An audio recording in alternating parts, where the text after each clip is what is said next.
អង្គរៈអង្គញាដងខៅលក់កាហ្វេធម្មជាតិស៊ីនវិញយូ2នាក់ដែលល្បីរឿងកាងផ្លូវឲ្យមេករថយន្តអ្នកដំណើរនិងប្រើសម្ដីមិនសមរម្យពេលនេះត្រូវបាននាំមកបង្ហាញមុខនៅស្នងការហើយនៅព្រឹកនេះ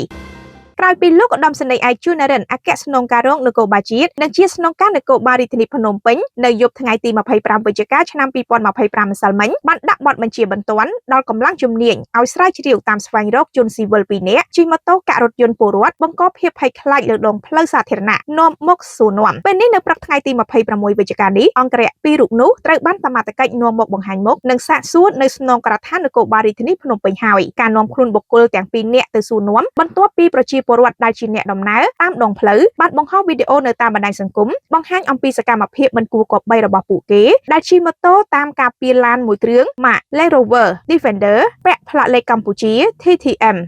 7171ដែលគេស្គាល់ម្ចាស់ឈ្មោះធៀងត្រីដងខៅលក់កាហ្វេធម្មជាតិស៊ីនវិញយូនិងមានងារជាអង្គញាថែមទៀតនាគ្រាឡានមេបើកតាមផ្លូវពួកគេទាំងពីរបានកាក់ឡានប្រជាពលរដ្ឋតាមដងផ្លូវនិងជេរប្រមាថដោយប្រើប្រាស់ពាក្យសម្ដីធ្ងន់ធ្ងរនិងប្រមានមិនឲ្យបើកក្បែរឡានមេកោយរបស់ខ្លួនឡើយហើយសកម្មភាពអង្គរៈទាំងពីររូបនោះបង្កឲ្យមានការរិះគន់ពេញបណ្ដាញសង្គម Facebook ពីទង្វើរបស់អ្នកទាំងពីរនិងបាននាំគ្នាលើកឡើងថាមិនគួរណាអ្នកទាំងពីរនេះធ្វើសកម្មភាពបែបនោះទេបន្ទាប់ពីឃើញសកម្មភាពបែបនេះលោកឧត្តមសេនីយ៍ឯកជួននរិនអគ្គស្នងការរងនិងជាស្នងការនគរបាលរាជធានីភ្នំពេញបានដាក់បទបញ្ជាទាំងយប់ឲ្យសមត្ថកិច្ចជំនាញធ្វើការកោះហៅបុគ្គលទាំងពីរនាក់នេះមកធ្វើការសួរនាំខណៈដែលលោកក៏បានអះអាងថាសកម្មភាពបែបនេះលោកពិតជាមិនអាចទទួលយកបានឡើយហើយបង្កការភ័យខ្លាចដល់ប្រជាពលរដ្ឋដែលជាអ្នកដំណើរតាមដងផ្លូវលោកឧត្តមសេនីយ៍ឯកបានសរសេរលើបណ្ដាញសង្គមនៅថ្ងៃទី26យ៉ាងដូចនេះថាក្រុមដើរតួជាអង្គរៈដែលធ្វើឲ្យមានការភ័យខ្លាចដល់អ្នកដំណើរតាមដងផ្លូវសាធារណៈដែលល្បីក្នុងបណ្ដាញសង្គមបានមកដល់ស្នងការនគរបាលរាជធានីភ្នំពេញហើយ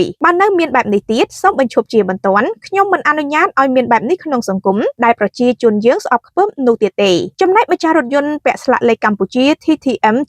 7171លោកធៀងត្រីបានបំភ្លឺថាពេលនេះលោកកំពុងនៅប្រទេសអូស្ត្រាលីលោកមិនមានវត្តមាននៅក្នុងប្រទេសកម្ពុជាទេប៉ុន្តែលោកទទួលស្គាល់ថារថយន្តនោះជាកម្មសិទ្ធិរបស់លោកដែលកូនចៅយកទៅជិះហើយមានបញ្ហានៅលើដងផ្លូវលោកធៀងត្រីបានសន្យាថាពេលត្រឡប់មកពីប្រទេសអូស្ត្រាលីវិញលោកអប់រំណែនាំកូនចៅរបស់គាត់មិនឲ្យធ្វើទង្វើអសិលធម៌តាមដងផ្លូវប៉ះពាល់ដល់ប្រជាពលរដ្ឋទេហើយនៅព្រឹកថ្ងៃទី26វិច្ឆិកានេះលោកផៃវណ្ណៈបានទូលាយថាម្ចាស់រថយន្តបានចេញទៅក្រៅប្រទេសនៅថ្ងៃទី23ខែវិច្ឆិកាចំណែកកើតហេតុនៅថ្ងៃទី21វិច្ឆិកាបាទដូច្នេះមែនសូមមហាជនពិចារណាតាមការគួរទៅចុះ